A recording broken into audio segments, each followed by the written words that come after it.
बिस्मिल्लाहिर्रहमानिर्रहीम नहमदुहु व नुसल्ली अला रसूलिहिल करीम अम्मा बाद अऊज़ु बिल्लाहि मिनश शैतानिर रजीम बिस्मिल्लाहिर्रहमानिर्रहीम वज़न्नूनि इज़ ज़हब मुग़ाज़िबा फ़ज़न्न अन लन नक़दिर अलैहि फ़नादा फ़ी ज़ुलुमात अल्ला इलाहा इल्ला अंत सुब्हानका इन्नी कुन्तु मिनज़ ज़ालिमीन।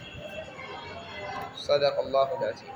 और ए नबी सल्लल्लाहु अलैहि वसल्लम, तज़किरा कीजिए मछली वाले पैगंबर यानी यूनुस अलैहिस्सलातु वस्सलाम का। इज़ ज़हब मुग़ाज़िबन, जबकि वो चले अपनी कौम से नाराज़।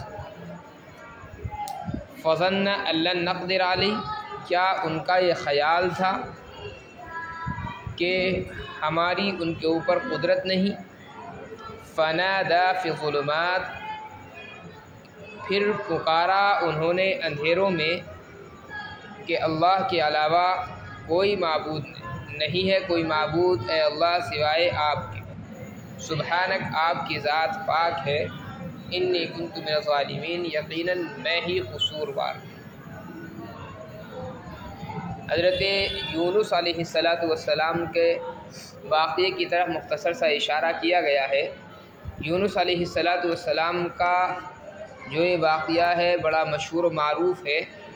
मछली को हज़रत यूनुस अलैहिस्सलातु वस्सलाम के लिए क़ैद खाना जो बनाया गया, हज़रत यूनुस अलैहिस्सलातु वस्सलाम अपनी कौम को समझाते थे। कौम ईमान नहीं ला रही थी और हज़रत यूनुस अलैहिस्सलातु वस्सलाम की बात को तस्लीम नहीं करती थी। अल्लाह तबारक व तआला से हज़रत यूनुस अलैहिस्सलातु वस्सलाम ने रुजू फरमाया। अल्लाह ताला की जानिब से इशारा मिल गया कि फ़ला वक्त में इस कौम पर अज़ाब आएगा। हज़रत यूनुस अलैहिस्सलातु वस्सलाम ने डराया कि अगर ईमान नहीं लाओगे तो फ़ला मुतय्यना वक्त पर तुम्हारे ऊपर अज़ाब नाज़िल हो जाएगा। वक्त मुतय्यन आ गया। हज़रत यूनुस अलैहिस्सलातु वस्सलाम ने जब देखा कि लोग मान नहीं रहे तो गुस्से की वजह से बस्ती के अंदर से निकल गए। अज़ाब आना शुरू हुआ। बस्ती वालों ने जब ये देखा कि अज़ाब आ रहा है, फ़ौरन अल्लाह ताला से तौबा शुरू कर दी। अपने जो जानवर थे, जो बच्चे थे, सब को लेकर के जंगलों में निकल गए और वहाँ पर जा कर के अल्लाह ताला से खूब रो रो कर के इन्होंने दुआएं की, तौबा की अपने गुनाहों से।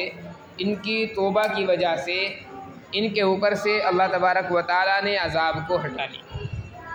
हज़रत यूनुस अलैहिस्सलातु वस्सलाम गुस्से के अंदर निकल गए थे।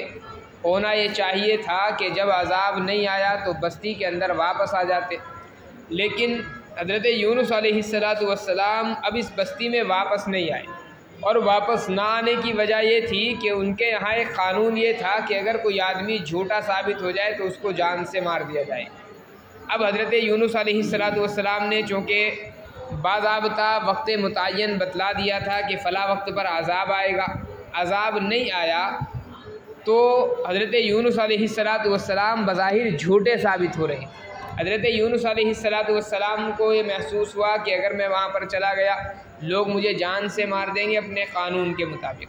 इसलिए हज़रत यूनुस अलैहिस्सलातु वस्सलाम बस्ती के अंदर नहीं गए और वहाँ से हज़रत यूनुस अलैहिस्सलातु वस्सलाम ने हिजरत फरमाई। ये जो एक मसला था हज़रत यूनुस अलैहिस्सलातु वस्सलाम की, जो ये गलती हुई, ये कोई गुनाह का बाइस नहीं था। और हज़रत यूनुस अलैहिस्सलातु वस्सलाम से ऐसा नहीं हुआ कि गुनाह यहाँ पर सरजद हुआ। हाँ, अंबिया अलैहिस्सलातु वस्सलाम की शान के ख़िलाफ़ ये बात थी कि अल्लाह तबारक व तआला की जानिब से सराहतन वही के बग़ैर हज़रत यूनुस अलैहिस्सलातु वस्सलाम ने हिजरत का इरादा कर लिया। नबी की शान ये थी कि पहले अल्लाह तबारक व तआला की जानिब से हुक्म का इंतज़ार करते और अल्लाह की जानिब से जब हुक्म आता हिजरत का उस वक्त यहाँ से हिजरत फरमाते। लेकिन हुक्म का इंतज़ार नहीं किया, उससे पहले ही हिजरत के इरादे से चल निकले तो अल्लाह तबारक व तआला का फिर इताब आया। अल्लाह तबारक व तआला ने फिर तंबीह फरमाई हज़रत यूनुस अलैहिस्सलातु वस्सलाम को। एक दरिया था, दरिया पार करना था। कश्ती वाले हज़रत यूनुस अलैहिस्सलाम को पहचानते थे। कश्ती को रोका, सवार हुए हज़रत यूनुस अलैहिस्सलातु वस्सलाम। कश्ती जब समंदर में पहुँची तो डोलने लगी। कश्ती वाले ने कहा भाई वज़न ज़्यादा मालूम हो रहा है, किसी न किसी को उतरना पड़ेगा। हज़रत यूनुस अलैहिस्सलाम समझ गए कि वज़न ज़्यादा नहीं बल्कि अल्लाह तबारक व तआला की जानिब से मुझसे जो कोताही हुई है उसकी सज़ा का वक्त मेरे पास आया है। हज़रत यूनुस अलैहिस्सलाम ने लोगों से कहा कि मैं कश्ती से समंदर के अंदर कूद जाता हूँ, तुम लोग सब महफूज रहोगे। लेकिन चूँकि हज़रत यूनुस अलैहिस्सलाम की बुज़ुर्गी को लोग जानते थे, लोगों ने इनकार कर दिया हज़रत यूनुस अलैहिस्सलाम के ताल्लुक़ से। फिर मामला ये बना कि कुरान अंदाज़ी की जाए और जिसके नाम की पर्ची निकले उसको समंदर में फेंक दिया जाएगा। 3 मरतबा कुरान अंदाज़ी हुई, तीनों मरतबा हज़रत यूनुस अलैहिस्सलाम का नाम आया। हज़रत यूनुस अलैहिस्सलाम ने जो अपने ज़ायद कपड़े थे वो निकाले और समंदर के अंदर छलांग लगा दी। इधर अल्लाह तबारक व तआला ने मछली को हुक्म दिया और फ़ौरन मछली आई, हज़रत यूनुस अलैहिस्सलाम को निगल लिया। अल्लाह तबारक व तआला की जानिब से मछली को बाज़ाब्ता यह हुक्म दिया गया था कि मैंने यूनुस को तुम्हारी खुराक नहीं बनाया बल्कि तुमको जो है यूनुस अलैहिस्सलाम के लिए कैद खाना बनाया है।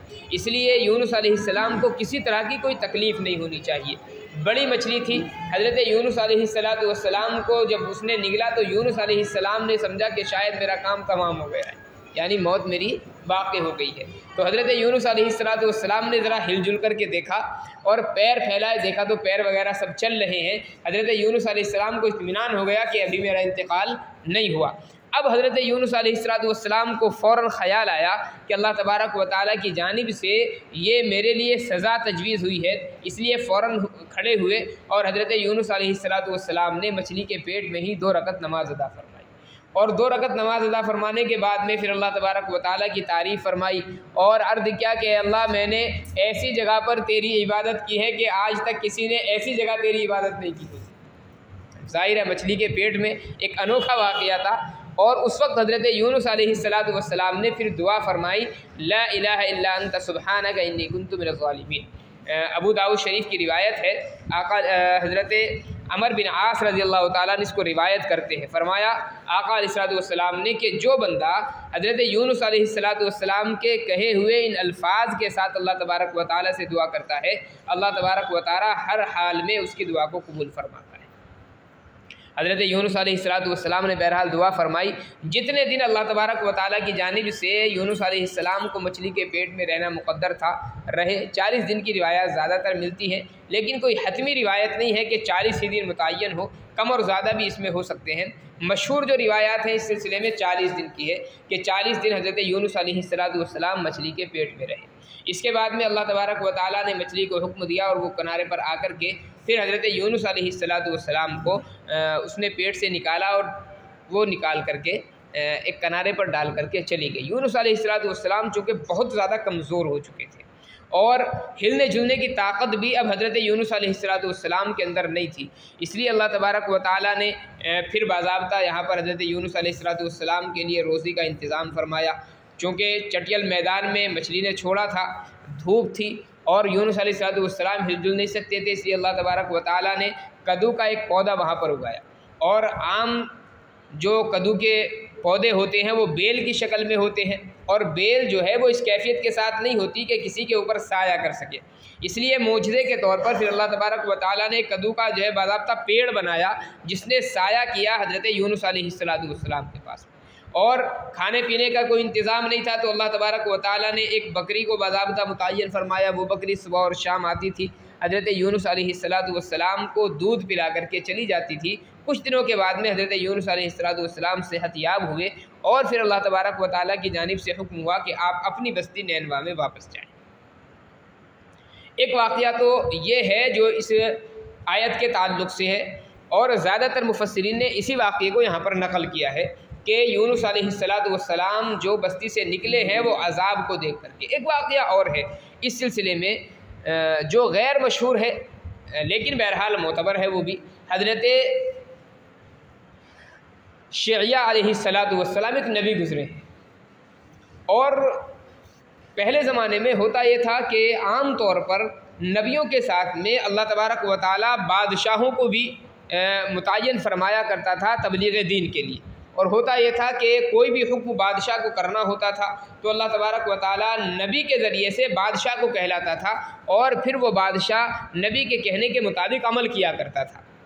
हज़रत शिया अलैहिस्सलाम पर वही नाजिल हुई उस वक्त का जो बादशाह था हिजकिया उसका नाम है। हज़रत शहजा पर वही नाज़िल हुई कि हिजकिया से कहीं जा कर के कि कोई अपना समझदार और क़ुव्वत और ताकत वाला आदमी मुतय्यन करे और वो आदमी नैनवा के बादशाह के पास जाए। नैनवा के बादशाह ने बनी इसराइल के बहुत सारे लोगों को ग़ुलाम बना रखा है, वहाँ पर जा कर के वो उससे बातचीत करे और बनी इसराइल की आज़ादी की गुफ्तगू करे। और अल्लाह की जानिब से हुक्म हुआ कि मैं बादशाह के दिल के अंदर ये बात डालूँगा और बादशाह उस आदमी के कहने के मुताबिक बनी इसराइल को आज़ाद कर देगा। हज़रत शहजा अलैहिस्सलाम ने ये जो वही थी बादशाह को सुना दी। हिजकिया को मशवरा हुआ किसको मुतय्यन किया जाए, तो हज़रत यूनुस अलैहिस्सलाम भी वहाँ पर मौजूद थे और हज़रत शहजा के मातहत होते थे उस वक्त यूनुस अलैहिस्सलाम। हज़रत शहजा अलैहिस्सलाम ने हज़रत यूनुस अलैहिस्सलाम को बुलाया और हुक्म सुना दिया कि तुम्हें नैनवा के बादशाह के पास जाना है और बनी इसराइल की आज़ादी की बात वहाँ पर करनी है। हज़रत यूनुस जानते थे कि नैनवा का जो बादशाह है बड़ा जालिम बादशाह है।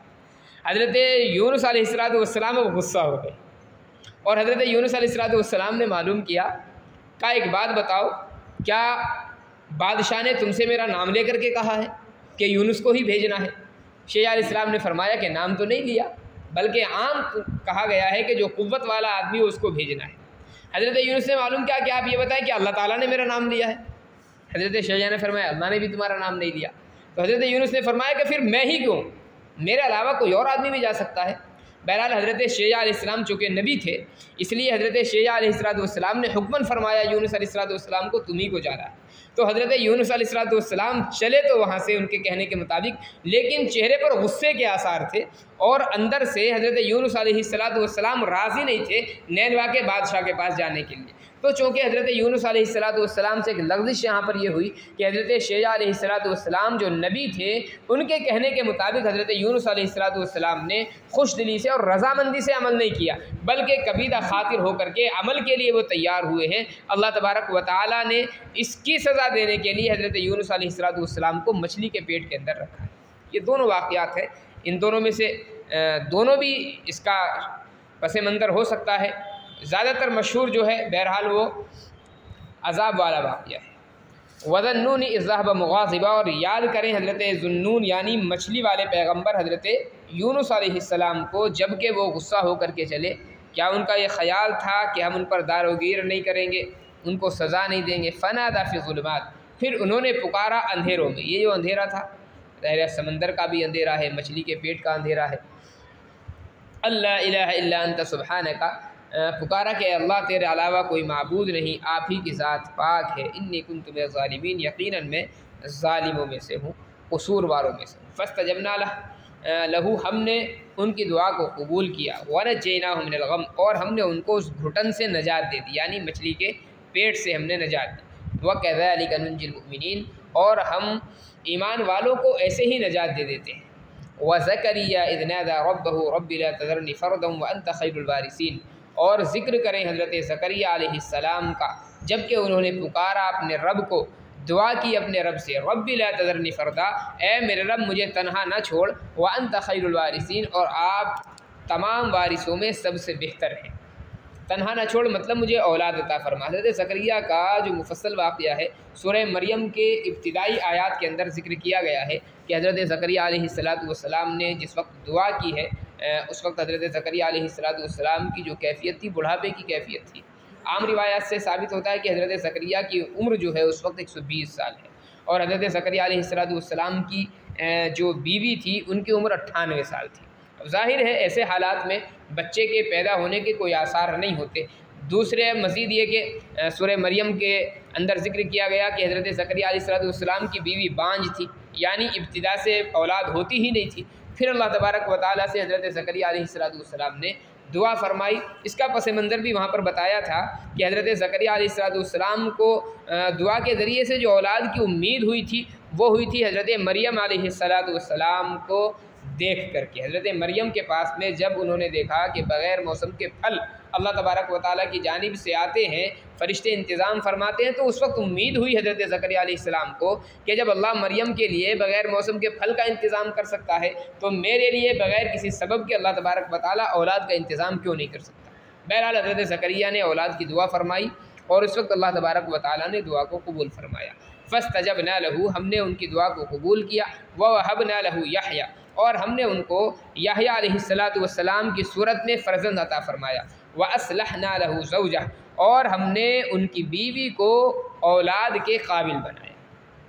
चूँकि बांझ थी, औलाद को जन्ने की सलाहियत ही उनके अंदर नहीं थी और मज़ीद उम्र भी ज़्यादा हो चुकी थी, लेकिन बहरहाल अल्लाह तबारक व तआला ने उनके अंदर वो सलाहियत पैदा फरमाई और फिर उनसे औलाद पैदा हुई। इन्नहुम कानू युसारिऊन फिल खैरात, ये सब नेक कामों में जल्दी करने वाले हजरात थे। वयदऊनना रग़बन व रहबा, और हमें पुकारा करते थे उम्मीद और डरते हुए।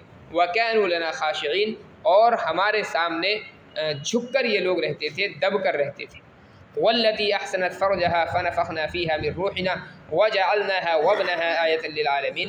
और ए नबी सल्लल्लाहु अलैहि वसल्लम, आप तज़किरा कीजिए उस नेक औरत का, अहसनत फ़रजहा, जिसने अपनी शर्मगाह की हिफाजत की, अपनी नामूस की हिफाजत की। फ़नफ़ख़ना फ़ीहा मिन रूहिना, और हमने उसके अंदर अपनी रूह फूँकी। वजअलनाहा वब्नहा आयतन लिल आलमीन, और हमने उनको और उनके बेटे को निशानी बना दिया आलम के लिए। हज़रत मरियम अलैहिस्सलातु वस्सलाम मुराद है, और तज़किरा चूँकि मकसूद है हज़रत ईसा अलैहिस्सलातु वस्सलाम का, नहीं तो ज़ाहिर है कि हज़रत मरियम कोई नबी नहीं है और वाक़ियात जो चल रहे हैं अम्बिया अलैहिस्सलातु वस्सलाम के हैं।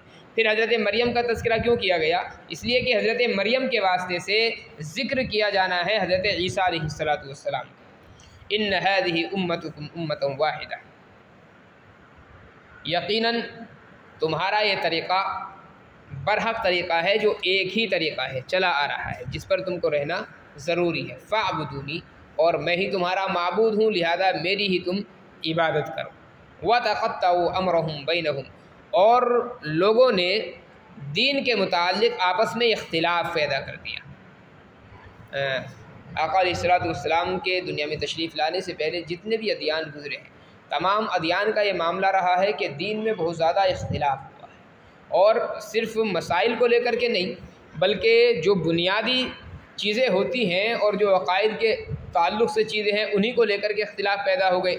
हत्ता कि तौरात है, इंजील है, ज़बूर है, ऐसे इख्तिलाफ़ हुआ कि अपनी असली सूरत में वो मौजूद नहीं रही। मालूम यह हुआ कि एक गिरोह के पास में दूसरी तौरात है, दूसरे गिरोह के पास में दूसरी है, तीसरे गिरोह के पास जाए तो उसके पास में अलग से कोई तौरात मौजूद है। तो इस दर्जे का इख्तिलाफ़ हुआ।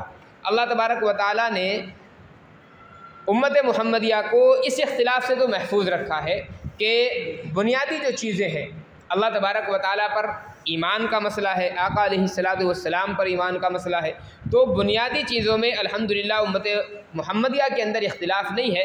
हाँ, फ़ुरूई चीज़ों में इख्तिलाफ़ ज़रूर मौजूद है, और फ़ुरूई चीज़ों का जो इख्तिलाफ़ होता है वो बहुत ज़्यादा मज़मूम नहीं हुआ करता। व तक़त्तऊ अमरहुम बैनहुम, और लोगों ने आपस में दीन को लेकर के इख्तिलाफ़ किया।